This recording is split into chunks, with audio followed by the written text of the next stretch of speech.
est-ce que ceux qui vont radier Ndegonabiso, Perro Louara, et que ça est vrai. Il faut reconnaître que l'UNPC est allé Asbel. Dans Asbel, il a un état d'esprit normal. Et j'apprends que les aux États-Unis. À quel States? À quel Ningou? À une bagage d'ailleurs. Wenda Kuzulu. Wenda Kuzulu. Si on vient dans par exemple, vient dans Kaboul. Aza, au-delà, vous êtes membre, il y a tribunal des pairs, il y a UNPC. Il y a juré, ça, c'est un journaliste. Il a plusieurs cartes, il y a membre de l'association de journalistes. Il n'a pas seulement la carte, il y a UNPC. Ça critique, c'est ce que va la démocratie.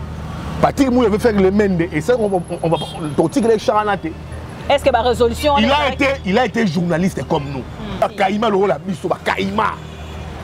Kaïma, Yves Bouyaye, Perro Louara, Kaïma Presse Maillé.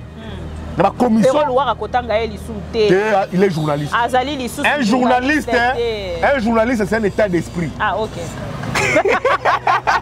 On va critiquer le président de la République. Lui, monsieur le ministre, s'il veut être là pour ses beaux yeux, pour flatter le président de la République, tant mieux. S'il veut faire du mende, tant mieux. Non, on ne veut plus de ça. Toi, Boko, non, on ne veut plus de ça. On veut dire, c'est bon, on lui a dit bien. Toi, maman, on lui colle, on ne veut plus de ça. Oh, toi, blanc, puis blanc, qu'est-ce que j'étais? Le premier Perro Louara, c'est qu'il a fait mal au régime. On doit être clair. Quand là, le militaire, c'est juste siège à Martin Fayoulou. Na triomphe à Luana. C'est Jean Golissous. Violenté les militants. Zoki si batou. Koumi bango juste dans l'hôpital au Lelo. Par une police, au lieu de la professionnelle, mais une police aux ordres. Et au ligne à monter. L'après-Kabila est égal à l'avant Kabila. Il n'est pas ça matinée politique la Sainte-Thérèse. Mais quand c'est la mouka, il faut réprimer. Dans la violence et dans les sangs. Et ça, les Marawapi. Et ça, les Marawapi. Bakasavubu. Tika Congo. C'est comme l'UDPS et Tika Congo, tu sais que Tika Congo à Koleka. Mais Mayo, bazo ko sala lelo. Ben, on va rattraper demain après-demain. Et on va rattraper demain après-demain. Biloko Tshisekedi, IDPS. Pour combattre dans le siège, quand on violentait leur siège, ils disaient quoi? Quand on sera au pouvoir, ce sera l'état des droits.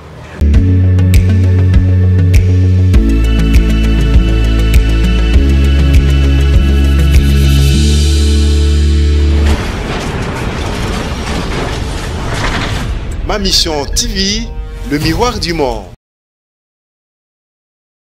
Amis téléspectateurs de AM TV, bienvenue. Encore une fois, on se retrouve à travers cette émission Allo Congo, les pro-Congo. J'espère que de partout place Bozali Kolanda Biso, dans la émission Nabino Bolingaka, la pro-Congo, maman Bibi Kapinga, Oyo, Aïla Kabino, invité, il y a Sika.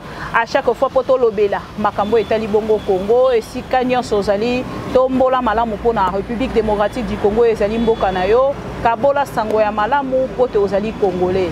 Zala Congolais, oh, ceux qui bakati makila nae, Zali Koganga Congo, Congo, Lokola la Pro Congo, Bibi Kapinga. Sur ce plateau, les lots, Tokoyamba, Mboka, Yves Bouya, oh, Boebiti, Azali Moko, il y a un journaliste objectif, Oyo, Alobela Bongo Congo, P.A. défendre Kayango, dans la valeur Nayango, Tokolobela Penza, Bapoint et Belé, Tokolobela Makambetali Bongo, Bloc patriotique et Talisaki et Longo, na catholique et longo na ba protestante et mokolo ya lelo ba ko kitabongo siti na palais du peuple zalaki pito pas les mokolo ya lelo tokolobela yango à travers cette émission tokolobela radiation ya mona mboka Perro Louara oyo bazali kotalisa biso te azali lisusu na mboka te si abimi libanda ya mboka tokosolola yango boni bozali komona radiation ya mwana mboka Perro Louara tokolobela penza makambo ebele azali na biso déjà na plateau na pesi mbote mwana mboka Yves Bouya mikolo ebele penza okolimbisa moke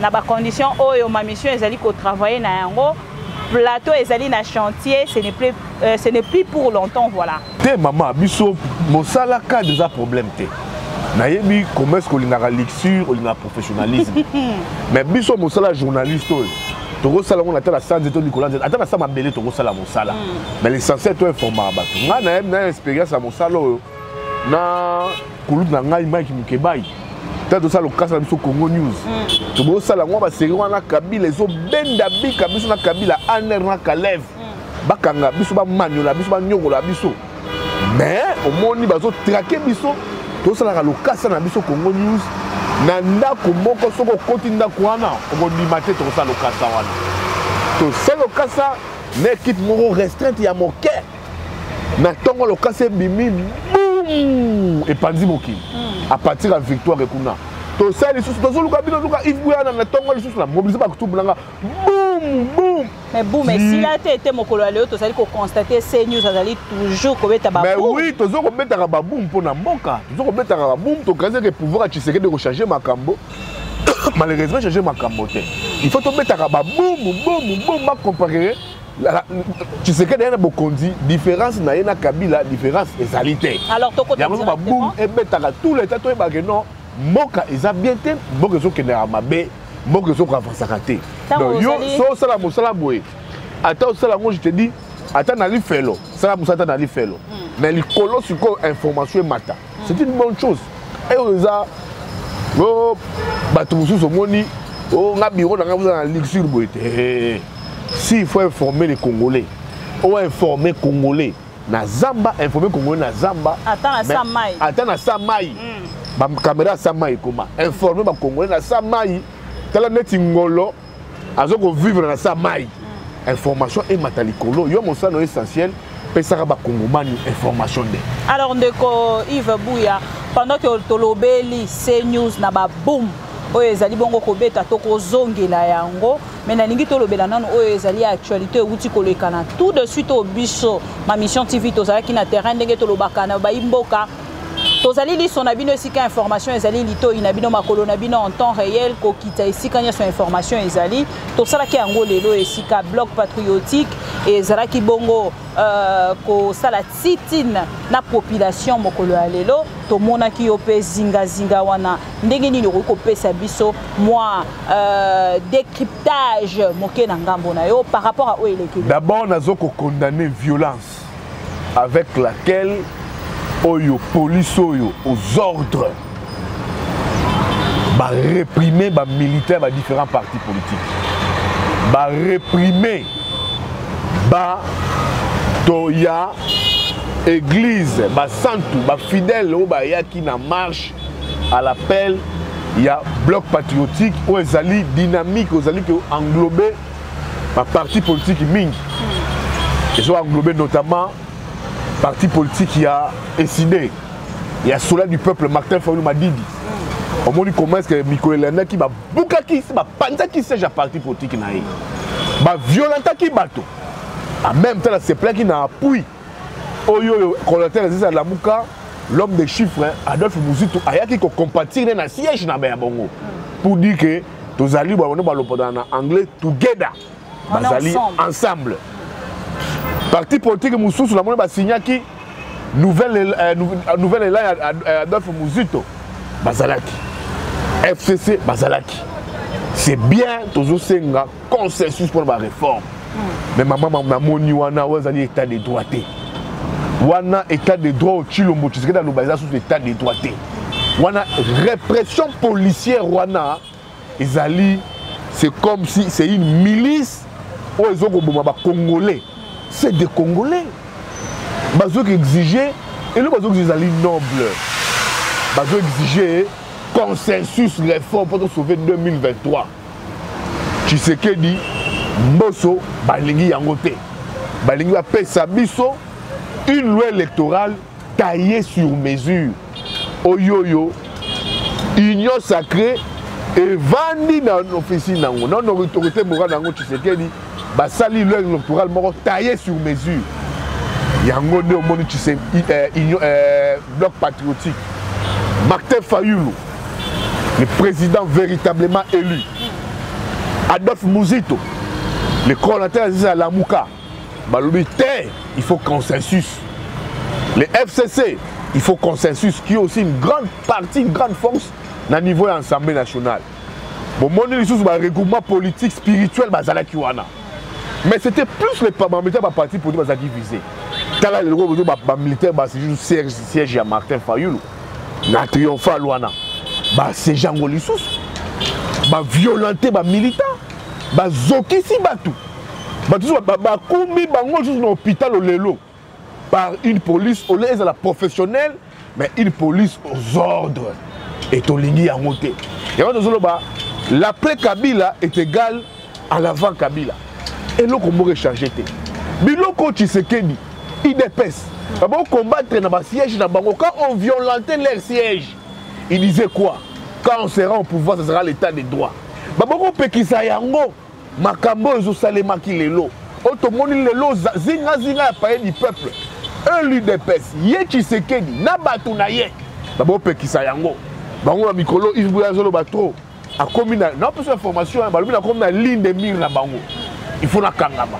Ata na kangami pour na Congo. C'est quoi les problèmes? Ata qu'on a koufi pour na Congo. C'est quoi les problèmes? Bato ba sali Congo. Il est passé à la Congo. Tu sais que c'est la Congo. Toutes ces personnes aujourd'hui, hommes forts à pouvoir, chantent à pouvoir, c'est la Congo. Bakuta Congo, Bakokende, Bakotika Congo. Le Kola Lumumba, Bilumba, Tshisekedi, Polo Maurice, Kimbangu, Nengampita, Bakasavubu, Batika Congo. C'est comme l'UDPS et Kotika Congo, Tshisekedi, Kotika Congo à Koleka. Mais Mayo bazo ko sala lelo. Ben ko rattrapera pas demain après-demain. Et ko rattrapera demain après-demain. To violenter Fayoulou, to violenter Mouzit, to violenter la FCC, to panza ba siège na bango. Ba konana ngo lobby. Mais je ne veux pas Fayoulou au pouvoir les faire. Je ne veux pas Mouzit au pouvoir les faire. Mais c'est une marche noble, des marches nobles. Ceux qui vont répondre massivement. Massivement parce que la monnaie chaudière. Oyo Kasongo, la police est zui. Barricade, Banzela, tout oyo menagati pelle du peuple. Et créer bouchon na Kisasa. Toutes les routes ont été barricadées. La police mobilisée. Les Congolais sont venus. Pour une cause patriotique. Si on dit les Congolais à Tabaye, et que c'est une cause patriotique, c'est que les Congolais sont conscients. Les Congolais les Congolais conscients. Les Congolais consensus, va répondre à Mbela. Mais Mbela va répondre à leader à parti politique. Telle personne à Bango, faite par une police aux ordres. On dirait bazu ordre. Bozoki Sani Bato Fayoulou. Bozoki Sani Bato Mouzit. Bozoki Sani Bato tout ya église paroya. Bato FCC Bakoya. Bozoki Sani volontaire Bango. C'est des Congolais. Bazoko persécutés. Mais la police. C'est des Congolais. Bazali ko persécuté et que ba Congolais wana bazoko persécuté oh IDPS pouvoir IDPS bazoko persécuté oh ils ont le contrôle ya police et armée oh yo ba kondana ki pe na ça basé en opposition bazongisi les mêmes recettes bazoka ze Congo za bango eza bango te bakoleka. Alors tomoni mokanda etambola ki mokolo ya lobby la police bosangani na réunion na gouverneur de la ville batalisa kité sitine zalate mais pourquoi bazali na droit kopekisa sitine te ngobila azan atila biso toki zone rouge mon aéroport en Gila oh à partir de changer zone rouge mais ba IDPS ça va marche tous les jours pekisa bango tous les candidats IDPS élus à Tchangu ça va marcher dans la zone rouge wana apekisa bango ye tu sais que tu vas marcher bela kitiawa a tu vas marcher bela Tshisekedi a tu vas sortir bela zongi oh marche ba pekisa yango IDPS va marcher politique la CNTS ba pekisa yango. Mais quand c'est la mouka, il faut réprimer. Dans la violence et dans le sang. Et ça les marawapi. Et ça les marawapi. Tous les gens étant morts dans un régime d'autorisation. La constitution promulguée en 2006, tu as un régime d'information. Il faut informer ton salikambo. La police, il faut encadrer. Tout le monde a géré le régime d'autorisation. Non! Il y aura marche à la Mongobila. Mais marche à la Mongobila, comment le rôle la copie Yangobila na Kasongo. Ce qui la Mouka, il faut zoki ça. Tala ne bazoki. Tala net bazoki. Tala net bazoki. Makila, nanzoto ba Congolais. Et t'as mis au tangara l'actif ya Tshisekedi. Bazoto bazomona yangote. Mais ce qui est bien, le peuple est éveillé. Ma création IDP, c'est qu'une opposition, la résistance est Koufa. résistance est confitée, résistance est continuer. Parce que l'UDPS pensait avoir le monopole de la rue. On a monopole, on a pouvoir, moi il y a une force qui résiste. Cette force-là est Gozoa, en plein, bon Mamazolo Baron, parce que les forces à changement, je l'ai tous les jours, Kalaming était bon, s'est regroupé. Et Bazon qu'on s'est regroupé déjà. Mais bah c'est regroupé déjà autour, il y a Bloc Patriotique. Est-ce que tu as regroupé Bloc Patriotique ou Bloc Patriotique, Bloc Patriotique, ce n'est encore rien. Il y aura plus que les blocs patriotiques. D'abord, Bloc Patriotique, est-ce que Zali n'a à venir? Le problème, les journalistes objectifs. Le bloc patriotique a un problème. On a la journaliste, on a la société. On analyse la société, maintenant la société au Kende. Au Yéba, à un moment, l'église catholique sera dit dans la Mouka. Maintenant, il y a action sur le terrain. Mais tant l'église catholique a Koutana Tshisekedi, Félix, président de la République, solo l'inaye, meeting teke. L'église catholique, lobby, to avancé. Mais maintenant, donc, bitumba mona la Mouka. Amon au cardinal a convaincu Mouzoutou la Mouka créer bloc patriotique. Amon au cardinal, to avancé. Mais tant que Koutani, pas papa épiscopo, cardinal, solo li, église catholique et c'est retiré. Tika qui y a la Mouka, iolé la Yemouko. Tu vas venir à Mouzoutou, Fayulu, tu analyser, totali, il va briller la Mouka. Va faire perdre des gens la Mouka. Mais la Mouka comme Fayulu Mouzoutou c'est des descendants. Fayulu Mouzoutou c'est des descendants. Fayulu Azali descendant, il y a Luc, il y a papa Etienne Tshisekedi. Mouzoutou Azali descendant, il y a Kizenga. Il y a Lumumba, il y a Kipavita, il y a Kimbangu. Au même titre que Fayulu, va résister. Va mener comment la passation entre Bango et Bango. Bazongi sous la même église sous. Mais la proqualité c'est bazongi sous bloc patriotique. Tozongi sous la FCC. Maintenant Tozongi, je suis oui d'accord pour le consensus. Je suis d'accord pour les réformes. Comme bazongi disait on peut se venir 2023, je suis d'accord. D'accord que ma force de changement va cohabiter, je suis d'accord. Mais comme Tozongi déjà mata, gifle. Il y a catholique. Il y a catholique et les kaki. Il y a malo, tocha ordre. Tout ça m'a vu non. Tout définir cadre.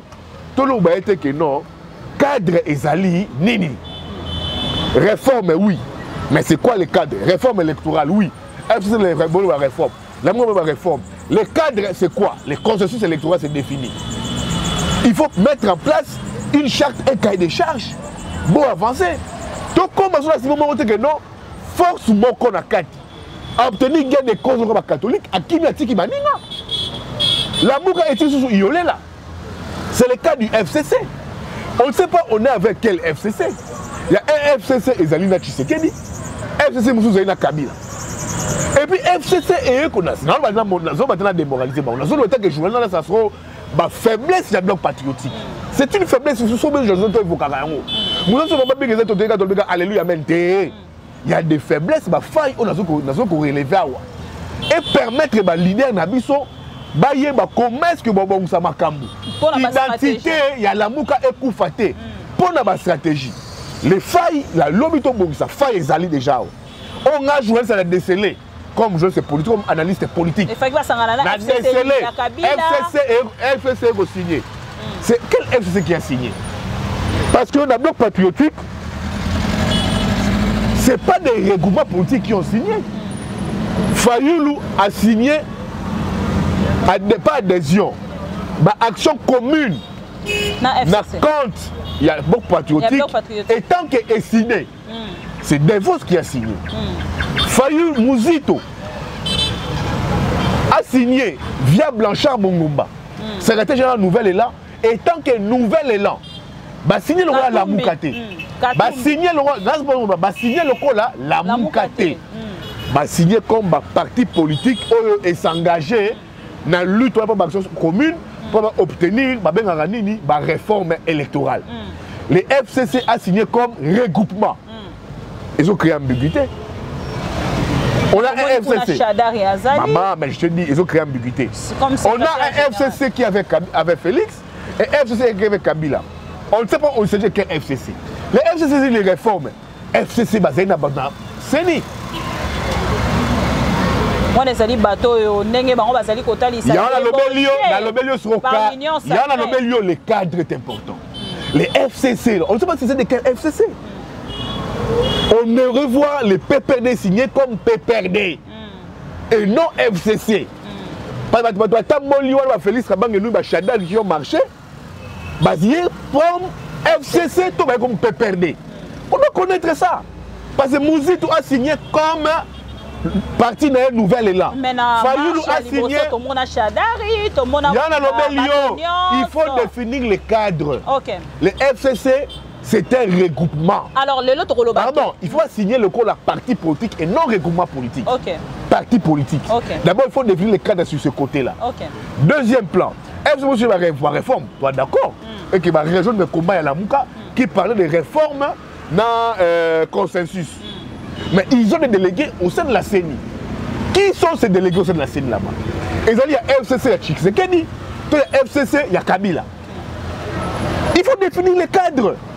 Il y a un teke maillé les gars de résoudre chaque jour. Qui sont les délégués là-bas? Ils ont des délégués à Chadari. Il y a des délégués, il y a Bambosso. Il faut définir les cadres. Katoumbi qui vous parle des réformes, nous sommes d'accord avec lui. Il y a un Congolais, c'est légitime comme parti politique qui existe. Nali Maître Mbaki qui a signé la charte des actions communes. Il a signé comme ensemble des partis politiques. Mais ils ont des délégués dans les gouvernements. Ils ont des délégués dans les gouvernements.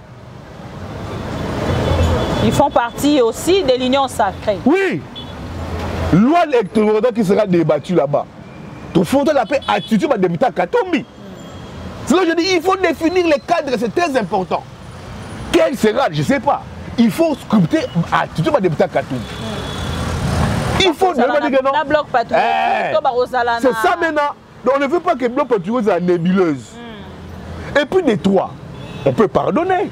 C'est des gens, mon dit, politiquement, je ne trouve pas un inconvénient que Fayoulou a sangana na FCC. Mais la sanganité, c'est une dynamique. Et la dynamique.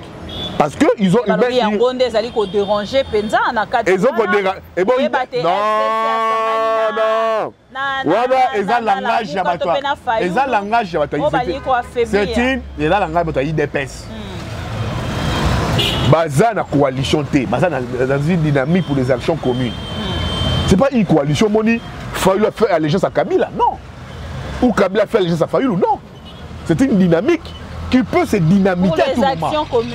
Qui peut se dynamiter à tout moment. Mais comme on a le même combat, bah, mi regrouper dans une même dynamique. Pour l'intérêt du peuple. Pour l'intérêt, il y a peuple pour le combat. Mais surtout dans une cohabitation. Tous là. Élection, la politique est dynamique, elle est que moi je ne vois pas, je ne peux pas en vouloir à Kabila comme parti politique, comme leader, comme leader à parti politique. FCC a cohabité, a coalisé avec une force comme Fayoulou, soit comme Mouzitou. C'est des forces politiques. Mais maintenant, historiquement, ça pose problème. Gestion, il y a FCC sur le plan historique a posé problème. Les 18 ans, il y a FCC. C'était FCC qui doit se demander des excuses au peuple. Et puis même au niveau de la Mouka, sur le plan historique, ça pose problème. Parce que la Mouka dit, c'est Kabila qui a tripaté les élections avec Tshisekedi, il a eu victoire à peuple au Martin Ganyaka. Mais le même la Mouka qui accuse Kabila d'avoir tripatouillé les élections, se retrouve en même moment avec Bango dans une même dynamique. Mais Baza Bango c'est les Congolais. C'est les Congolais, c'est là où je dis. C'est un FCC qui doit se réconcilier. Quand je parle de réconciliation, ton dimi m'a bien habitué envers le peuple. Ton sengi m'a excuse. Sur le plan historique, ton dimi qui est une victoire à Fayoulou. Ton dimi qui est une victoire à peuple. Au Fayoulou, après ça qui confesse dans le peuple, on présente des excuses. Même Katumbi qui veut venir, il faut aussi voir ça venir. Katumbi, au moment, il est allé accompagner Félix. Au moment où Fayoulou même disant Katumbi, on connaît Félix bien. Tikala Awawa. Il avait fait son choix comme acteur leader politique. Je le lui concède. Maintenant, il veut maintenant revenir. Quand tu reviens comment? Au côté de la musique, ils sont restés compacts. La politique est dynamique. Oui. La politique est dynamique. ok, et puis facilement zonga. Dans les ridicules ne tuent pas. Non, c'est des gens, surtout les FCC, d'abord qui doivent se réconcilier avec le peuple et qui doivent savoir comment arranger réparation dans la Mouka. Tu vois, même Katumbi, ok, tes amis t'ont dit qu'on était, t'ont mené combat ensemble, ok, mais tu es très mal traité là-bas. Aux heures à Moanat, papa peut faire bon papa peut sûr. Ok, yo que moi ma belle ozonga sikol. Papa tali siko. Ah, ozonga lisus. Ou na zonga kaka banine. Mais un parent responsable, banine, présente des excuses. Tu as compris? Alors, toi chité. Alors, maintenant c'est pour dire quoi? C'est là où j'interpelle Fayulu Mouzito. Alors, pour toi chité. Pourquoi? Bakeba na babilo quoi na ba géant ba manigas na na double face et faire perdre identité à la Mouka. Alors, parce que surtout que na babilo quoi na kaka bosali ma mokei. Bozongani, Bosololi, identité à la Mouké qu'on perd. Okay. Le peuple ne va plus se retrouver parce que le peuple, il y a une frange de la population, je parle même 80% de la population, alors, qui se retrouve à la Mouka. Mais quand vous venez sur Koyo, Bokangami, Bosangani, Bokabani, Bosangani, Bosangani, et que, excuse, pardon, on dirait comme le gars Fourtou Moroboye, au côté au Bimi, au Zongi, au Bela, moi c'est dans Ndumba, dans Moussa Batou, aux Ndumba, aux Tchel. Le Makuna, Yokutuboy, n'a pas qu'on a 1h du matin au Foukamana Boutou. Alors, Yves Bouya accueilli dans une réflexion. Penza ya makasi mingi pour na kobima na makambo etali bloc patriotique p sitine o esaleli mokolo ya lelo question oyo nazili kotuna yango pour que to bima to kende na ba point mosusu o to tikali na yango pourquoi bloc patriotique ezali ko bangisa selon Ndeko Yves Bouya. Bloc patriotique ko bangisa parce que d'abord la force de la Mouka et dans la carte bloc patriotique. Selon la lignité, les gens ont interpellé Fona Mouzi, tout bas à la prudent. Moi je parle. Les gens ont interpellé Bangou. Soyez prudents. Ton père disait dans la Mouka. Il y a d'abord la Mouka dedans. Il y a ma structure religieuse. Milapro CalCC. La capacité à mobilisation, c'est la capacité à mobilisation autant que la Mouka. FCC Pesali, tu as bangoté. C'est un mouvement politique. FCC est condition la Kabila. Ils sont forts de 110 députés. C'est quand même une force. Ils peuvent mobiliser. Donc c'est des forces qui se retrouvent, qui peuvent mobiliser, qui peuvent monter, qui peuvent faire mal. Et qui peuvent aussi imposer un rapport de force. Nous, au Monia, Wababi, marche, il y a les 6 mai. Kinshasa Ningani, Kinshasa à l'ébullition. Kassongo à Toki, Ngobil à Toki, embouteillage et Salemi, Bagaz et Sili. Donc, au Moni, c'est des forces où ils ont bangui sapé. Tu sais qu'elle dit, qui est en position de faiblesse, qui a un déphasage avec sa gestion, avec son bilan. Keba, Bayokaka. Keba, on a un journaliste, na mona comment est-ce que bato alunga kuna ba Faden. Balunga kuna ba bureau privé Muzito. Keba. Ça m'a voté kabiso to sala ka 5 ans. Eh, boma moto. Ah, Fayulu boma moto. Ah, Muzito boma moto. Eh bah boma moto bongo na moi quelque chose. Enveloppe. Quelque chose. Est-ce que tu vois Muzito bouffer l'argent Félix? Toi Fayulu bouffer mon Félix. Oh bah te belé bah comme à côté ça va le vite opposition et comme à cause ça la deux fois. On dit Fayulu la Muzito dans le non. Les opposants cop. Bango tout bana union sacrée. OK. Tous, il y a bango pour ça. Les opposants, les politiciens ventriotes, bah tous union sacrée. Ceux qui font la musique descendre, ils ont des problèmes certes. Que je ne veux pas être à la place publique. Bah ça pas tout, c'est une relation humaine. Mais des problèmes on va surmonter à yango. Quand tu vois déjà bah déjà 6 mois à PCR flambeau, 6 mois à PCR flambeau, peut-être des problèmes alimentés par des collaborateurs. Et ça, les Maranango, c'est dans une famille, il y a toujours des problèmes, ça, les Maranango. Mais ici, je salue leur altruisme. Bazali, tout le monde va comprendre responsabilité au Bazanayango.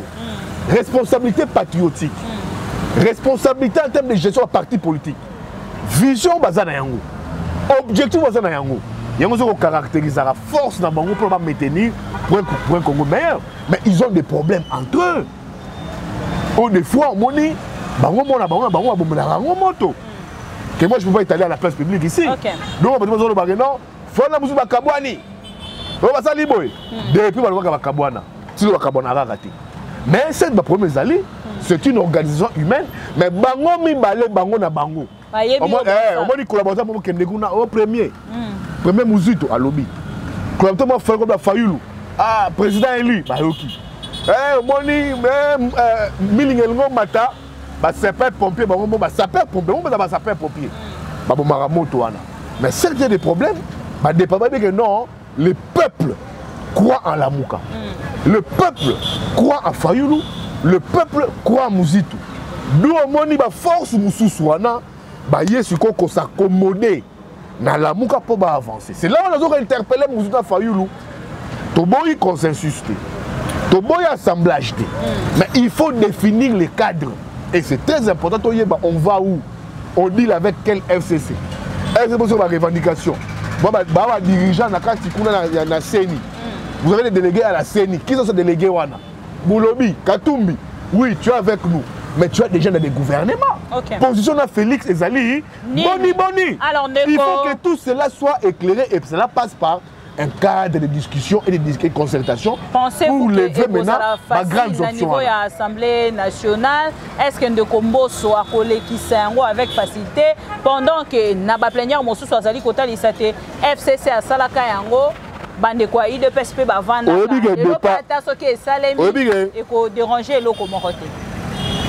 Le consensus va s'imposer. Félix sait qu'il ne va pas avoir une belle élection dans la tumultude. Il le sait. Quand je te dis, il y a des gens qui partent chez Fayoulou. Président élu, on a raison, balabala, ils sont bien té, un tika, et bon, mais moi j'ai pouvoir la biso, baké chez Mouzito. Premier, tu y bon la raison, boye. C'est qu'ils sont en difficulté. Si Mouzito et Fayou étaient légers, ils ne sont pas légers. S'ils étaient légers, j'ai des gens dire ici, je ne vais pas parler de certains noms, pour l'appeler Loupemba, tu sais, moi je suis un grand Bouana. Soit Tanguy Moutou, la petite valeur rebellée. Moi je suis un grand Bouana. Je ne peux pas citer des gens ici, pour l'appeler valeur rebellée, des gens où il y a soupe, je ne vais pas citer des noms.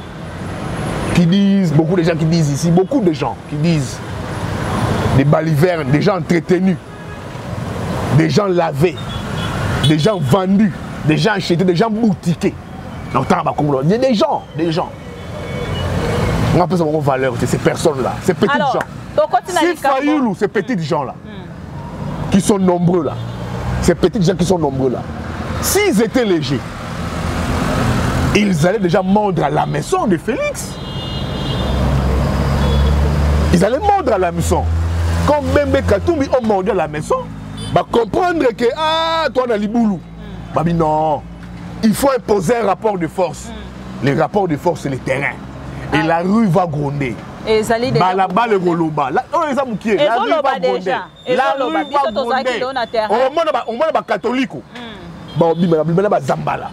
Tu vois, ça va arriver. Alors, Ndeko. On va les catholiques là. Relation de mon Tshisekedi, c'est très hypocrite. Ce n'est pas sincère. Bilo rebelle ba prometa bango, ba zongo na nouté. Ba kinaka peu trop pressé.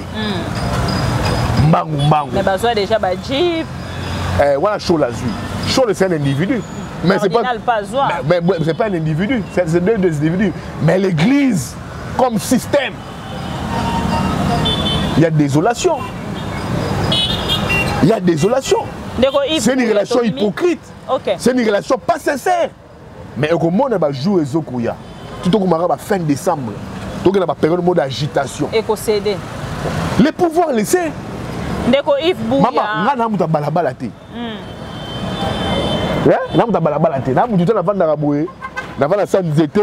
Je suis très informé, très introduit. C'est des agitations. C'est des affaiblissements. Coopération. Coopération. Donc si Fol Mouzou était léger, ben on a dit non, il faut imposer un rapport de force, trouver ce consensus, sauver 2023 et Bazana chez Mawana et ils vont imposer ce rapport de force. Baza objectif. Très Alors, objectif. Ndeko Yves Bouya, to kende na mbala moko na point oyo tant mosusu na ki question kolobate c'est news to monaka yango ko pesa ba information o pe éclataka na kati ya République démocratique du Congo mbala moko na lingaki ko toucher point ya radiation ya moko ya biso Pero Luara tomoni mokolo ya lobi bakei bongo na kobimisa mokanda oyo etangamaki na mokonzi ya tope moko ya ba membre ya kati ya discipline ya UNPC ndeko Kabulo batalisi balobi te Pero Luara azali bongo radié na kati ya presse congolaise pour travailler du sous topa ko exercer du sous lokola journaliste te kolandisama na décision wana yo nangambo na yo en tant que moko pe abapanzi sango ya mboka okoki koloba. Je me soumets na décision ya UNPC. Parce que vous allez organo et rétablir sur journaliste. Na accompagné comité ya UNPC na congrès Mwanda. Pardon. Dans l'état général, je ne peux pas aller en guerre contre la structure où ils ont régenté les journalistes. Là. C'est comme si c'est un avocat qui va en guerre contre son barreau. Je ne peux pas le faire. Je me soumets. La décision va suivre, va se réunir, va la précipitation, n'a évité. Va un coup de fil, n'a évité. Maintenant, la décision de Zouami, étant que journaliste, je me soumets. Alors, va soulever, va caébélé, va lobby, oh, récidiviste, va éviter, d'après la déontologie, je me soumets. Moi-même, je suis membre de l'UNPC. J'ai une carte, il y a UNPC. Mais j'ai des bémols que je peux mettre comme journaliste professionnel. Comme je suis professionnel, bien que l'UNPC c'est la seule structure qui peut s'accaber journaliste carte. Pour le vrai. Ils ont conféré le statut à journaliste. C'est l'UNPC. Il y a un document qui allègue ça. Je crois que c'est le document de 1993 qui donne aux journalistes à l'UNPC ses droits à délivrance à ma carte, ou peut sa journaliste ses statuts à journaliste. Mais nous sommes aussi, il faut reconnaître que l'UNPC est allé Asbel. Dans Asbel, dans une Asbel, l'adhésion est libre, tout comme Roby m'appelle tout le monde. Dans l'UNPC, dans l'UNPC, c'est Asbel, statut à l'UNPC, c'est Asbel. Ils allaient ordre. Comme quand on est avocat, oh non, Ezali Asbel, l'adhésion est libre tout comme la sortie est libre. Nous, on dit que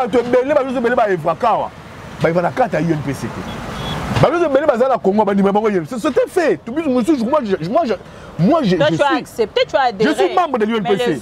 Mais il y a des bémols, il y a des feux, il y a des gens au monde du congrès Mwanda Boye. Ah, je ne crois pas à l'UNPC. Il y a des gens qui ont un grand visage. Bandi Mara UNPC. Peut-être il y a des médias étrangers. Il y a surtout une corporation à presse étrangère. Tu vois peut-être mieux crédible que l'UNPC. Fille Belo Monarawa. Si on vient par exemple, vient à Kabulo. Aza au-delà, vous êtes membre, il y a tribunal des pairs, il y a UNPC. Il y a juré, ça c'est un journaliste. Il a plusieurs cartes, il y a membre de l'association de journalistes. Il n'a pas seulement la carte, il y a UNPC. Et ils sont nombreux dans la carte, il y a UNPC. Qui détiennent d'autres cartes au-delà de la carte, il y a UNPC. Parce qu'il y a une crédibilité même à l'international. Plus que l'UNPC. Je ne remets pas en cause l'UNPC. Cela étant dit, est-ce que ceux qui vont radier Ndegonabiso, Pero Luara, et que ça est vrai? Non, mais Télémi, Baroki, les sous-souko est vrai comme journaliste. Non, journaliste dans le Congo, oui. Et qu'on empêche est vrai. Il a une chaîne YouTube, c'est peu connu. Moussalo a YouTube, et on est difficile à contrôler. Tous les états généraux presque. On a du mal à gérer YouTube. Toi, tu as une chaîne YouTube. Partout, même le téléphone, tu peux faire une émission au bout de la chaîne. YouTube, direct. Chaîne YouTube, si tu as 10 000 abonnés,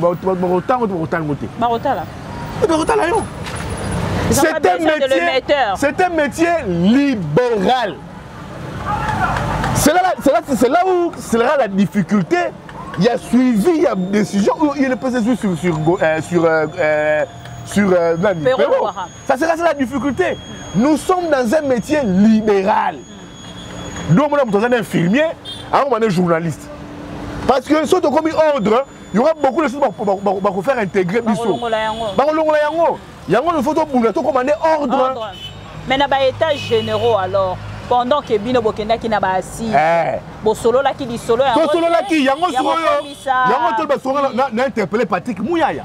Ah mais ma biso même sur l'état général presque quand tu vends ton solo li, Félix Aye, avec son bosso, avec son bahati, dans la session de Marsawa. Oui, dans la session de Marsawa, il fallait sur ma réseau qui na centre nganda kuna ba couler en projet de loi, ba débat dans l'Assemblée nationale et puis ba publier dans le journal officiel, le président a promulgué yango.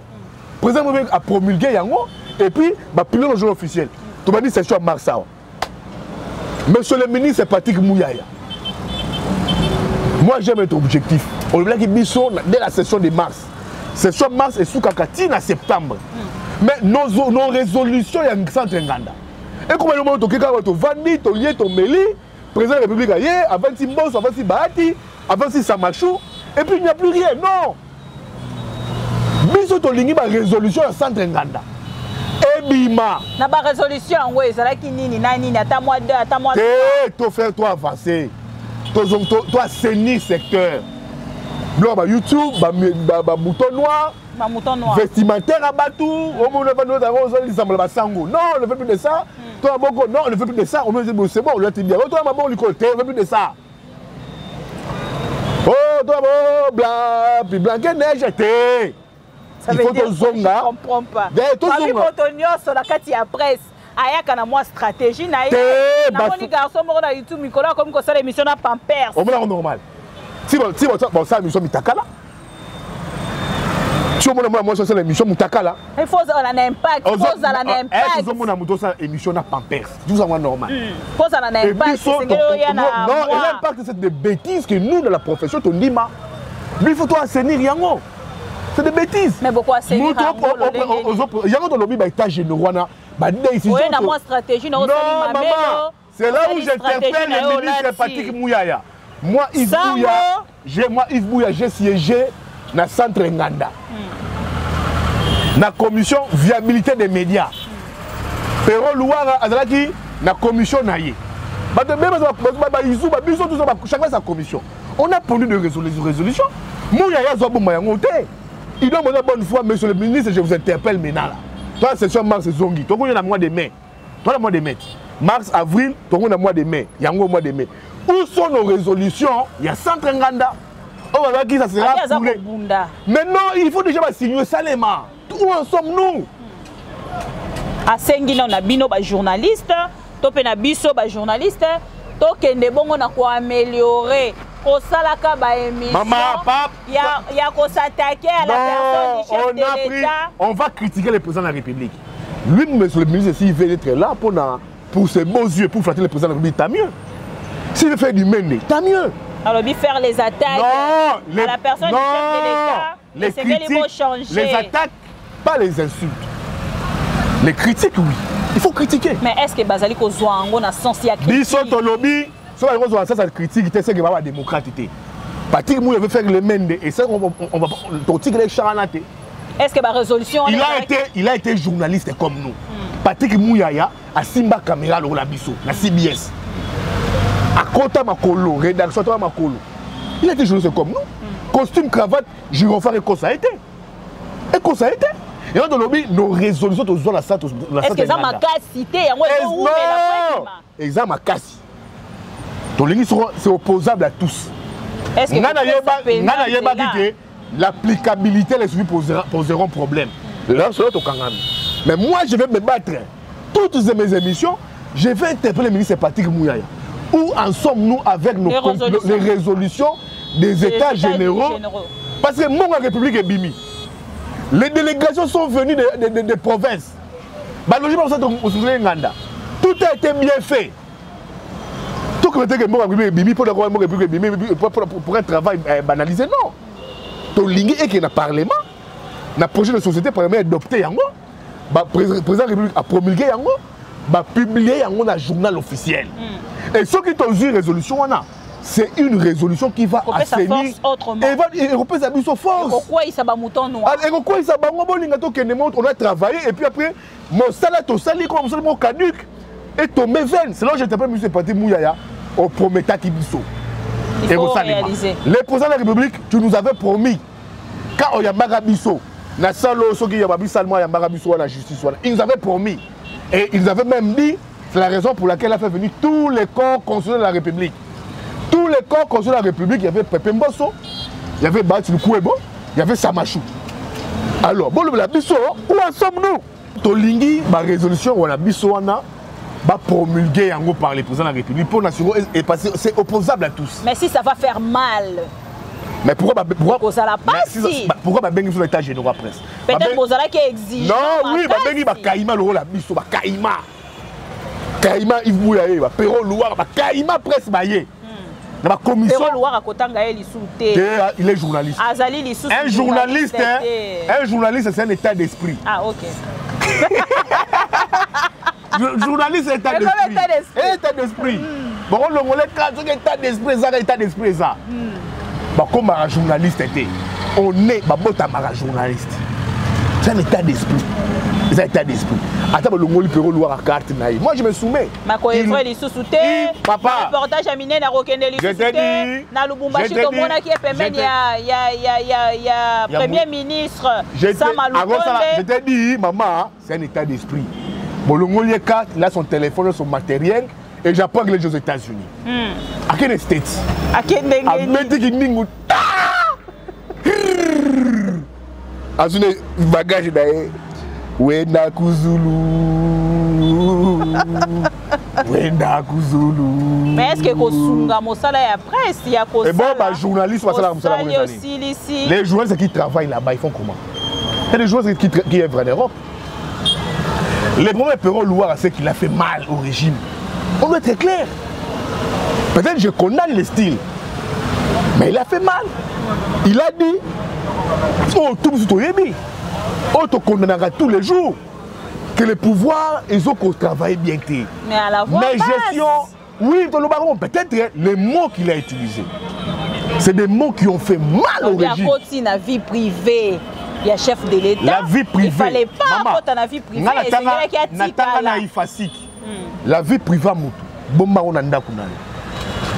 ce qui est même si vie privée au Liban, c'est sous privé. Et comme il public, et surtout pour les officiels, une vie privée,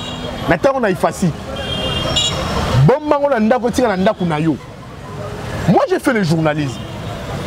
On peut bien. Et nous, je sais mesurer ce que j'ai dit. La vie privée d'une personne est dans 4 murs. Ce qui vit privé dans les Libanda. Les réseaux sociaux. Les réseaux sociaux sont plus privés comme public. Et surtout quand c'est un officiel. D'abord, il y a vie privée. Et comme ils fonctionnent, ils communiquer.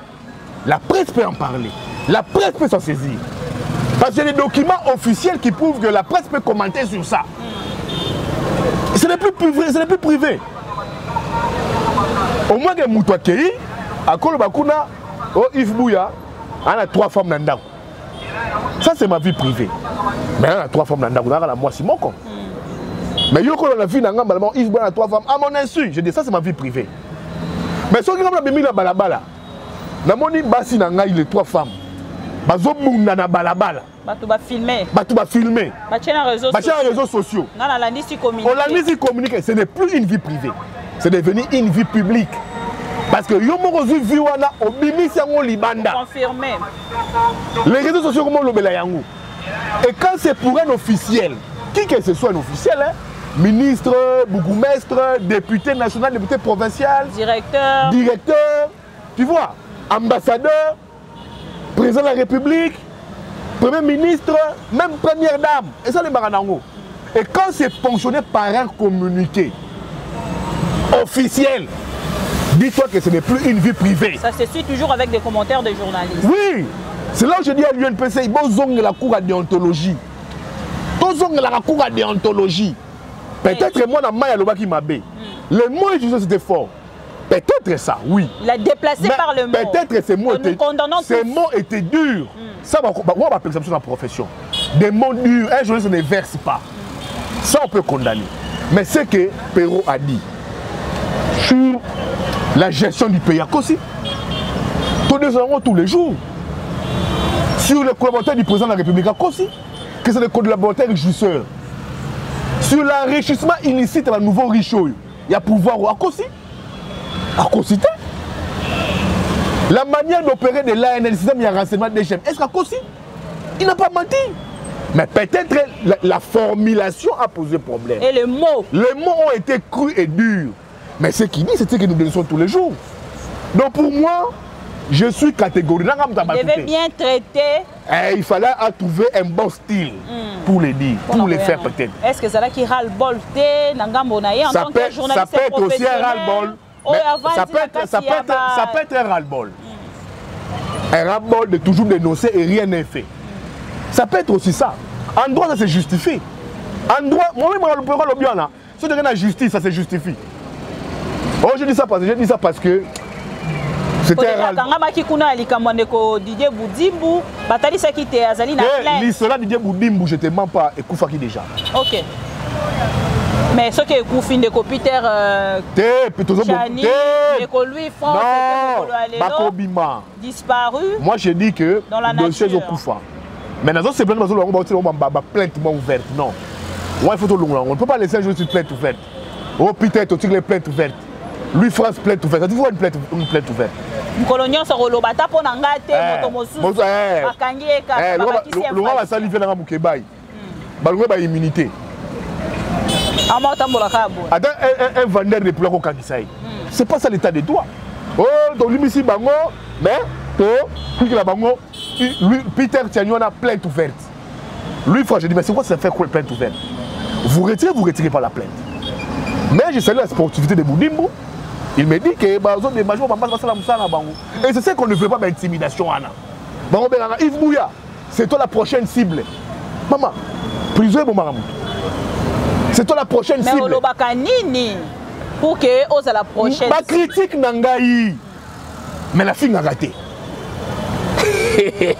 Naza droit la maman Lobaka. Vos critiques font mal. Mes critiques font mal. Je dis des vérités qui font mal. Mais maman, ceux qui te le barrent, attends, on a un catholique, on a un santo. Babara, ni moi qui faut pas la vérité. Ok. Si vous avez le kuta, mais depuis que mais ce que je dis c'est vrai.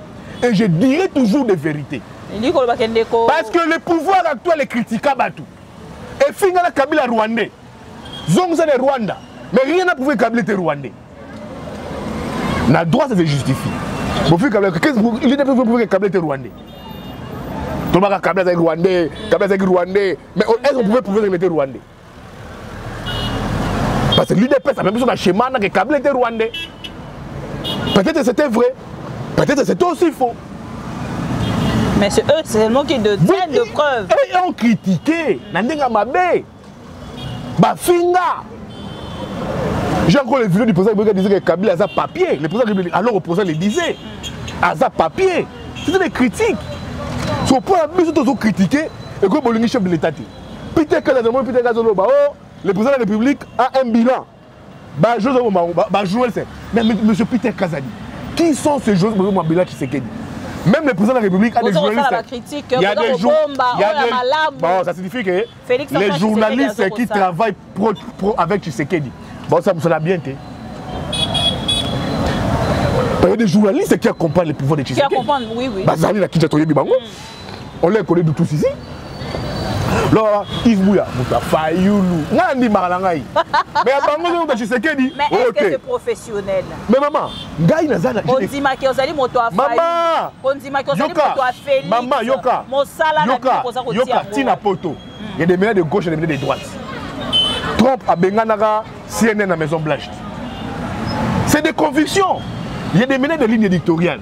Yves Bouya, je ne combats pas confiance à la Bouka. S'il y a élection demain, j'irai voter. Ça signifie que je vais voter une personne. Je vais voter mon soldat et un policier. On va voter. Mais quand je n'ai pas voté, ça signifie quoi? J'ai un candidat, j'ai des convictions sur cette personne-là. Alors, moi, je suis comme citoyen, je ma conviction. Mais je peux faire le travail avec mon objectivité. En 2023, candidat qui a un projet de société fiable, intérêt, je vais les voter. Même tu sais qu'il ici a apporté un projet de société fiable, je vais les voter. Soit mon projet de société fiable, je vote. Mais le projet. Ce qui a fallu les amabés, je dis non, président, il faut que ça coûte. Bis en 2023, tu as l'ingé sur ma loubaté. Projet de société, parce que l'élection, il y a tout foutu en maman du Kapi. Alors, tu as commis. L'élection, il y a Lumou, il y a Kizenga. Lutte, il n'y a pas loup. Kizenga foutu mon Premier ministre. Lutte, il y a Afdel. Au régime d'occupation, il y a une soirée à Rwanda, il y a une infection dans Boka. Kabila foutu pendant 18 ans. Lutte, il y a UDPS, 37 ans. Tu sais qu'il y a un foutu. En 2023, ils ont 2023, ils ont offre politique. Offre politique. Non, offre politique. Fayoulou, ça la offre politique, programme na yo. Mouzidou, ça la programme. Memba, ça la programme. C'est pas moi, c'est au peuple de faire ses choix. Même moi, j'ai dit Yves Bouya. Si je vois que les programmes de Tshisekedi y a alléchant, par rapport à Fayoulou, Mouzidou, je vote ça pour l'intérêt du peuple. Ce qui programme, il y a même mes alléchants. Par rapport à Mouzidou, Fayoulou, Nani, Katoumbi, je vote. S'il y a Katoumbi alléchant, je vote. S'il y a Mouzidou alléchant, je vote. Mais il y a un programme où il faut faire avancer le peuple. Tout le monde a sous la crise, la défaillance au sommet de l'État. Non. Yves Bouya, président de la République à Keibogo. Donc, le cas Perron Louara. J'apprends qu'il est aux États-Unis. J'apprends qu'il est parti. National, il a un état d'esprit normal. Je critique peut-être ces mots crus, mais ce qu'il dit, c'est ce que tous décrivent tous les jours.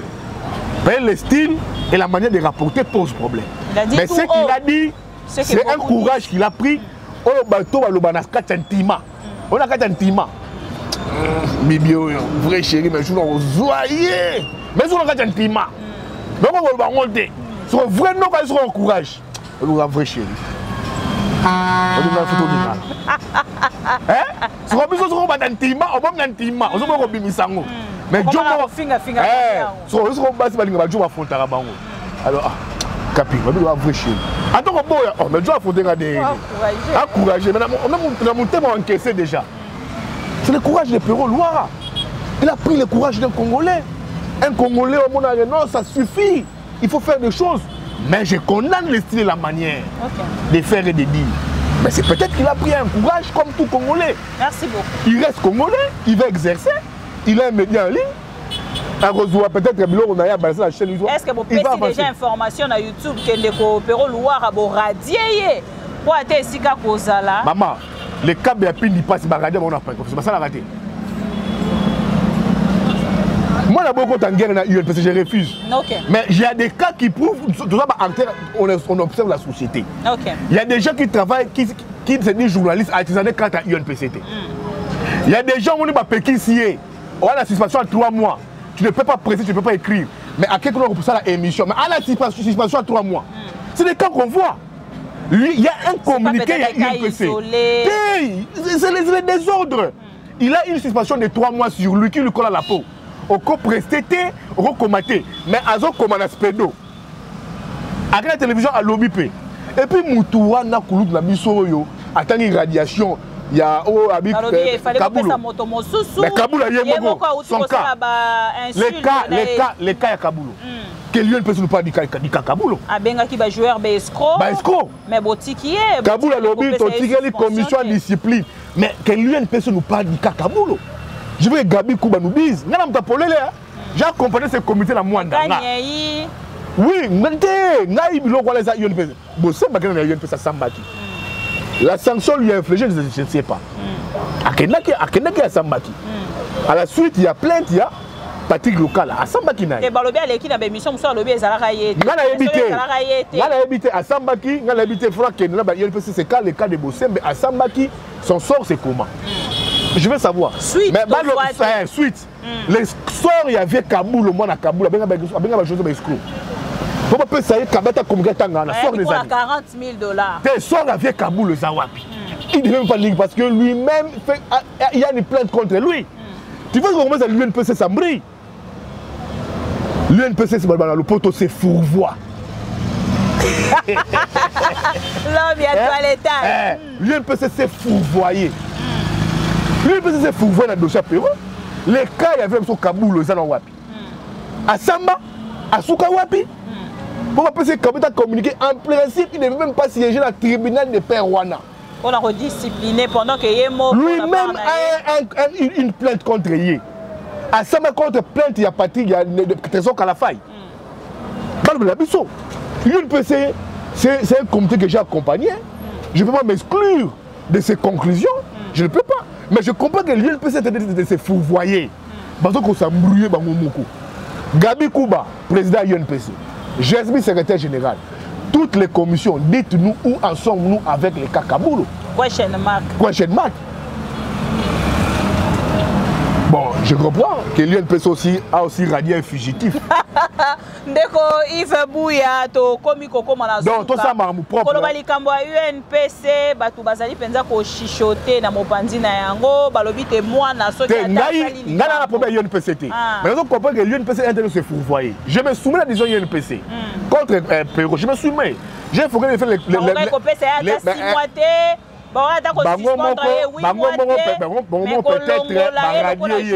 mais lui il garde son état d'esprit, il va travailler. Péro peut aussi introduire des recours. J'ai appris que l'avocat va saisir l'UNPC. Ce qui va radier, et que tu vois c'est arbitraire. Tu peux introduire un recours. Il peut toujours introduire un recours. Décision de radiation. Oui. Décision. Oui. Les textes de l'UNPC disent ça. Il y a cette possibilité peut-être mettre avocat à Koya a introduit un recours et annuler la radiation là. Revoir yango. La suspension en tant que une procédure. Au moins que la main noire. C'est là que je dis à l'UNPC. Je pense que vous avez une décision sans ma précipitation à main noire. Je pense que main noire est quantité. Mais Péro peut introduire un recours. C'est selon les textes de l'UNPC. Soit, token à congrès, il y a UNPC, membre à jury à congrès, va décider canaillé. Il y a des joueurs qui vont porter canaillé, sort naillé, que non, les vieux cas sont à Chiloundé. L'avait fait dans le congrès, moi, pour la câble à Pindi Passi. Son cas a été soumis. Il y a câble à Pindi Passi dans le congrès à Mwanda. Biso ba congressman Tobi, pourquoi est-ce que vous radiez qui Kabe a pu n'y passer? Oh, azwaka mongo ya union, soki UNESCO mutetina ya zo 14 000 Adama ngo albara. Ah, ali mongo na biso. Ali mongo ya union. Ba ya tout na ba mère tout. Non! Azongate. Donc il y a un congrès. Parce qu'il y a un congrès anticipé à l'INPC. Il y a un congrès à l'INPC. Il y a un congrès qui ne peut pas. Le dossier Péro Louane. Si j'ai des arguments, je peux les faire. Ok. Alors il faut se rencontrer avec le maître avocat. Non, mais ils introduisent un recours. Ok. Il dit peut-être pour l'intégrité physique, il craignait. Il y a un journaliste, Pierre Souremer Rola. Il y a un PCT. Bakanga piso alors auta kosomba nakobima bakangi bakena ye balamoko na prison à Samba avocat na c'était une jurisprudence. Oh mais toi mayele si l'UNPC n'a pas une main noire, nous sommes intelligents. On va prendre le cas Pius Romer Rola. Avocat peut Roloba, il devait venir là-bas mais il craignait pour son intégrité physique. Okay. Le cas Pius Romer Rola est devenu un cas jurisprudentiel. Sensible. Jurisprudentiel. Baye bakangé na UNPC, ayo ko samba na sorti na ye, ba Jean Parquet ba kangay na siège à UNPC. Et ba Jean Parquet ba kota ka ti na siège à UNPC, na monaka bango. J'ai dit ça c'est déjà ba Jean Parquet. Puis Nico Fall mon témoin, parce que tu as compris Pius Romer Rola, c'était moi et Nico Fall. J'ai dit à Nico Fall ba Jean Parquet. Parce que biso balandaka biso trop, bakangaka biso trop, batraka biso trop, toyeba déjà attitude ya agent parquet. So ya moi tel minga boka boka agent parquet. Des fois vous vous trompez aussi. Non, merkeba, ba ya parquet. Nous sommes pas bakanga biso to batraka biso. Robima comme on a idée ya monde ya kuza. Voilà, Jean Parquet. Nous benda nous batame nous tali bien voir. Alors ndeko alors encore il peut tout durer un coup pour dire je craignais pour mon intégrité physique. Yango na ya quitté. Alors ndeko si un congrès anticipé. Si un congrès anticipé, je peux le faire. OK. D'abord m'appelle bon ça va. Ici j'exige la limite de Capero dans un congrès. Parce que dans un congrès, on peut réhabiliter un journaliste radié. Comme le vieux Bouka paie à son âme, le président il y a une personne pour la KBA. Puis il pas si bisonner les congrès, la plénière, Togoyaka. Alors ndeko Yves Bouato si ça n'a point Mokonzi Mboka zali ko convoquer l'un de ces 4 matins table ronde pour na rokende ko solo la bongo na ba nyonso ba député ya ngambo ya Ituri pe ya Nord Kivu ba to ebele penza ya ngambo wana bato ya ngambo ya sécurité pour na likambo etali bongo état de siège ba kina ko sala évaluation après lelo to komi na 23e prorogation il y a état de siège. Maman Bibi Kapinga so moni Mokonzi Mboka tata ekolo afin que na ba rebelle kuna c'est l'état de siège échoué na pour la République a vu équipe na pour la kimia pour la repesa kimia c'est que ça a échoué. Yo au état de siège aux yeux sur la République au état-major mort avancé kuna ba mbila tout ba taquer ba mouvement rebelle wana na so ko discuter na bango c'est qu'il faut lever état de siège. Il faut lever ça. Nga na oti Goma mission na Goma. Je peux faire la société civile de Goma. Babi papa Yves Bouya lobela biso état de siège to lembi na biso yango. Tout le monde a tiré na ngo pété. Ba tu la société civile. Ils m'ont dit ça. Quand tu vois les présidents qui vivent à Batoyo qui ont endeuillé des Congolais. Ce sont nos compatriotes. Qui te dit que 1,23 va Congolais? Mokonzi Mboka bengi bango ba compatriotes pendant que Zaki na ba 6. Alors, par exemple, de Loba qui se langage que lui. Mais que les 1,23 sont des Congolais. Ce ne sont pas des Congolais. C'est une branche armée de l'armée rwandaise. Ce ne sont pas des Congolais. C'est une branche, mais aussi on le sait. Dès que les Rwandais ne disent pas de manière officielle que c'est nous qui attaquons le Congo, on sait que c'est le Rwanda. Mais pour ça que la République dit qu'on a la guerre, parce que nous avons une guerre asymétrique. Au état de siège, les moyens, l'administration militaire, état-major avancé, les fonds de l'État, chaque jour partent là-bas. Mais la présidente de la République, on est à Nairobi. Et puis nous, c'est nous qu'on impose. Tout discuter dans Bango. Non, pour bateau Baboma Bisso. Mousseveni était là. Pourquoi Mousseveni était discuté dans ADF dans le Congo? Kagame avait sur les affaires étrangères là-bas. Pourquoi imposer qu'il était à discuter dans le FDLR? On va prendre le terrain à Bisso. Mais l'objectif est ça là qui qui message nangambo ya plateforme ya communication ou ya présidence batalisa biso te nakati ya wana topé dialogue wana ezalaki mingi pona koyoka ba revendication ya bayi ba compatriotes o bazali ko bungisa biso M23 chantage ça la Kabila ti ba panzana ba comme mouvement parti politique ba pesa ba agrément ba mouvement rebelle ba mouvement du 23 mars ba pesa ba agrément ba faisons na ba Bertrand Bisimwa et on a plusieurs ramifications la branche armée la M23 la branche politique Kabila a 18 années de règne. On va bien Rwanda, on va gérer Bangote. Kabila. Yomoni Bunaga, on est quoi kuna, ba FARDC police ba Kimi. Un veut attaquer Bango. C'est la même ougandaise qui doit chasser Bango. Na mboka na biso. Et Félix part là-bas, on lui dit toi, tu dois te réconcilier la Bango, c'est d'accord. Mais comment biso ba bomba biso, ba ndeya biso, ba massacre biso. Ba même ça ba bungu maman na biso. Bana biso, baleki na biso, batandi ba ser na biso, ba tuta bana na biso, bandeko na biso bala leki na biso. Chaque jour ba bomaka. Et biso bozo ko imposer, to trouver un accord na bango. Mais Kagame était là représenté par son ministre des Affaires étrangères, nullement. Balobelier trouve un accord de paix avec les FDLR. Nullement Mousseveni que trouve un accord de paix avec les ADF.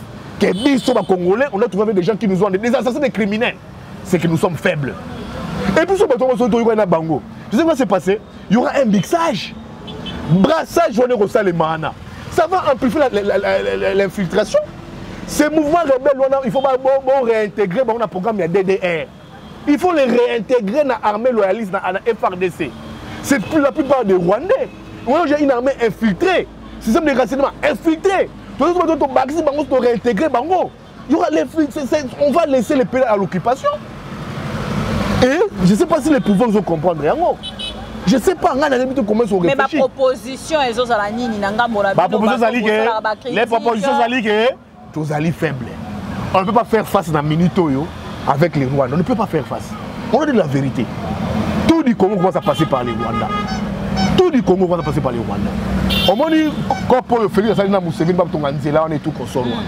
Ceux qui Munanga Nati côté et pas Namboka Museveni. Pourquoi tu les autres ont maté? Kagame c'est lui qui entremêle les pinceaux. Aboïnaye et tout m'a pété. Quand il voit il faut poser le République prêter serment. Kabila a été délégué na Kigali. Ça pose problème. Quand Kagame dit devant la représentation de l'Union rwandaise, je suivais ce que l'armée ouganaise fait au Congo. Quand les Rwandais comment raffiner, qu'on raffine hors Nabiso. Ils ont raffiné hors Nabiso. La faute à nous, toi faible. Quand les CH4, les gaz méthane, Rwanda comme ils exploité Yango. Mais on bénéficie d'Yango, c'est nous. On est faible. Il faut surtout travailler sur Koyo comme un État. Est-ce que le pouvoir actuel va comprendre la domination rwandaise, l'infiltration, l'instabilité? Elle va comprendre Yango. Et les présidents de la République ne comprenaient pas ça. Quand on lui disait que Kagame n'était pas un partenaire fiable, non, c'est mon frère. C'est mon frère. Même Museveni. Non, c'est mon frère. Mais ok, maintenant, Museveni n'a Kagame chez nous. Mais ce sont nos frères africains. Mais moi, je ne peux pas vouloir me parler d'un mon voisin, mon frère. Je ne peux pas. À la limite, je te tue. Je te tue d'abord à la limite. Il y a un moment où je suis en Russie. L'Union européenne les a réalité. L'Amérique les a réalité parce que c'est les faits à 3 jours. À respecter tes mokola lobby abandonné. C'est ça la force d'un État. La force d'un État, c'est ça. Ça, les avions apocalypse. La force d'un leader, c'est ça. Je lisais un auteur là. Londig, je pense. Londig, il faut en attendre la promo bien. Il disait la guerre, c'est aussi la politique. La guerre, c'est aussi la politique. Donc, ce qu'on a obtenu. Mais ce qu'on a obtenu dans Malobate, c'est comme Poutine avec les Occidentaux. Il a tout fait pour obtenir une guerre des causes pour vivre. Base à l'ensemble. Mais mon hypocrisie, il a opté pour la guerre comme méthode de politique. Pour obtenir ce qu'il veut obtenir. La guerre, c'est aussi la politique. Mais est-ce que Bisso Sikoyo, pour utiliser cette politique-là contre les Rwandais, on a cette force-là? Alors, on dit que l'état de siège, parce que ça pouvait, ses limites, échouer. Et ça, les présidents de la République ne comprenaient pas ça. Mais il faut qu'il y ait un peu d'état de siège, parce qu'il y a certaines discussions qui disent que non, ceux qui vont lever l'état de siège, beaucoup réviser la constitution pendant l'état de siège. Ok. Ça, il faut dans un article, bien. Je vois un député, c'est ça. Après, c'est un article. Okay. On ne peut pas modifier la constitution pendant l'état de siège. Okay. Le pouvoir de Tshisekedi veut modifier la constitution. Et comme dans l'état de siège, il veut lever en haut. Voilà. Okay. Ça peut être aussi une stratégie. Donc, ça, la investigation, ça peut aussi être une stratégie. Une mauvaise stratégie, d'ailleurs. Pas une bonne, mais une mauvaise stratégie d'ailleurs. Ok. Non, bien le député c'est ça. Après ça a disposition constitution. On dit on ne peut pas réviser la constitution en plein état de siège. Et l'état de siège. Le pouvoir tu sais que ouais. L'état de siège c'est une petite guerre.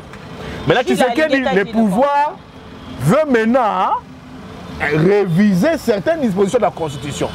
Mais en état de siège, ça l'a noté. Il va maintenant, ils sont mini-formats, ressortissants à Nord Kivu, Sud Kivu, députés notabilité, discuter. Ceux qui vont lever en haut, lever l'état de siège, toucher certaines dispositions de la Constitution. C'est un point très sensible et il faut tout suivre, très bien. Mais moi, je veux s'informer. Info est comme les gars. Félicitations. Merci beaucoup. Alingete faut ticailler. Alingete. Non, présentant qui déjà m'excuse. Té. Autant que communiquer na wana o apo ipa na sinaki. Des prédateurs qui veulent récupérer. Yo senga ba excuse na communiquer o tcha prédateur na kati.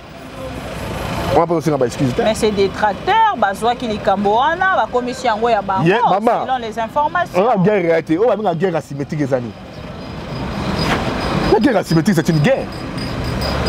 État de siège, ça prouve que nous sommes en guerre. Mais guerre en définition, Alingete, Ezali, ivresse, il y a pouvoir. Est-ce que ça m'a dit que c'est et puis, nous avons une information pour la sortie à Alingete. Heureusement que l'on a plateau aussi. Si on veut dire ça, soit pour la sortie à Alingete, comment est-ce que c'est sorti? Ivresse. Oh, bah, toi, la guerre, toi, étant de ce oh, mon connaît, tu serais dans le salaire. Ils allaient humiliation, légèreté de langage concernant Bandeko Bakoufa, des familles endeuillées, des Congolais victimes des atrocités dans le mouvement rebelle. Il dit qu'il n'y a pas de guerre. Et puis il dit on les suit à 2000 km. La guerre, on les suit à 2000 km. Lui, Alingete pense quand il dit ça, ben, investisseur va s'informer. Pas informé. Et puis à Lingete, est-ce que les pas ils vont faire des investisseurs. Tout le monde est investisseur. Il y a investisseur. Il y a un club d'amis. Félix Antoine Tshisekedi a fait un investisseur, mais il a fait investisseur. Madame Sozogi, Balma Bazoya, oh Peugeot Zoya, oh Mitsubishi Zoya. Oh Coca-Cola. Mais parce que ça a une étude. Maman c'est battu à 4 années. Nga maman belenga yaya. Maman belenga yaya. Allo Yves Bouya, boni kuna. Yves Bouya, wa ba masa nga poto. Ba benga ona wana za ba investisseur ya ba tchekulaire. Je dis madame, comment va tchekulaire oyo? C'est des tchekulaires, sont des investisseurs. Jo mo aéroport en Djili. Pantalon lemba, costume lemba. On met un mundele, alors que c'est ce que vous la propi boy, les boumba fongo, les costumes et l'enda, ça que l'emba, n'est pas tout boy investisseur. Jean-Claude Van Damme aïe. Mais on va dire on m'a violé. Mais on peut ça, eh maman, pouvoir nous avoir ma casse un passeport diplomatique. Et ce qui passeport est diplomatique. Mais on peut ça, un agresseur sexuel passeport. C'est grave. Pour une république qui se respecte. Il faut retirer Jean-Claude Van Damme passeport diplomatique. C'est une honte. Il est poursuivi en Belgique pour faire des mœurs. Faire des mœurs, c'est aller agression. Donc, si on peut signer passeport, on va dire Jean-Claude Van Damme. Il ne fait pas ça dans l'investigation. Il ne faut pas retirer le passeport. Il ne faut pas retirer en haut. Il faut pas investisseur. Donc, Jean-Claude Van Damme a renseigné ma femme libanda pour la prédation sexuelle. Ici pour la lélo. Je me demande, vous savez pouvoir apprécier à côté de la prédation sexuelle. Il est poursuivi pour faire des mœurs. Faire des mœurs, c'est une prédation, ils allaient agression sexuelle. Aussi ici pour la lélo. Donc Jean-Claude Van Damme. Azali moko ya investisseur na to tombola. Ya investisseur ouais. Parce que ma pensier, il a dit à côté à Congo, image à Congo, ce qui est la prédation sexuelle. Comment vous négligez moi si sexuellement? Comment vous touchez moi si sexuellement? Comment vous violentez moi si? Vous savez que je veux vendre ma vie en moi. Il y a un monde à faire à côté image en boca. Avec la prédation sexuelle. Affaires étrangères, et bien que Vandama va retirer le passeport diplomatique parce que comme son image en boca. Et ça image en boca. Il n'est plus un exemple. Il va enseigner les femmes de l'extérieur la prédation sexuelle. Jean-Claude Van Damme. Ceux qui m'ont dit déjà fait des mères, c'est que ça m'a cassé dans ma gambouane. Mais moi, que je veux voir ma casse ma gambouane. Il faut bien mbang dans le mbangu. Nous tous là. Conseil diplomatique pour la République. L'ambassadeur dit bon benga Jean-Claude Van Damme mbang bon chef président na erreur. Besoin passeport na biso za image en boka. On ne peut pas remettre à un prédateur sexuel un passeport. Bafouli la Belgique, il a agressé une femme. Pour faire des mœurs, ça t'a dit plainte, on a fait des mœurs. En quoi est-ce qu'il va emmener l'image du pays? Merci beaucoup. Aussi ici pour les lots, merci. Bozala qui est belé kolanda biso. Aligné ta comment tu n'as pas la télévision. À travers ma mission TV. Maman, aligné tes pressions l'équipe. Azobanga balongolaye. Maman bibi pardon. Aligné tes azobanga akoya. Azobanga pression. Azobanga pression aligné tes. Azobanga pression. Azobanga la télévision. Boko défendre ngai. Boko défendre ngai. Aligné tes toutes les mamans. Ba maman ya fizi, ba maman hôpital ya panzi, ba lobeli ngai alingeti a décevoir ba congolais, a décevoir ba maman, alingeti nazui ba appel ba mouvement citoyen, loucha filimbi, ba maman ya fizi, ba maman ya panzi ba bengi ngai, alingeti a dessus tous les Congolais, il faut président de la République, à Zoua, Blokassa, à Longolaï. Et comme on se banga, au moins on a télévision pour voir pourquoi, pression qu'on m'a contre hier, oui bien. A commis un feu d'action moko azobanga information moi c'est la présidence contre tout le parlement tout le année maintenant il y a ko sala lokola alingeti c'est ça le problème alingeti ça musani ko kanga ba mi nyonso oui bien kanga déjà alingeti to sidi sinde ko i merci beaucoup akanga ja muibi basima pour la information batutu ba yiba mbonga république ba libanda maman batutu ba yiba mbonga république ba libanda ba rapport to alingeti et si m'arrêter bye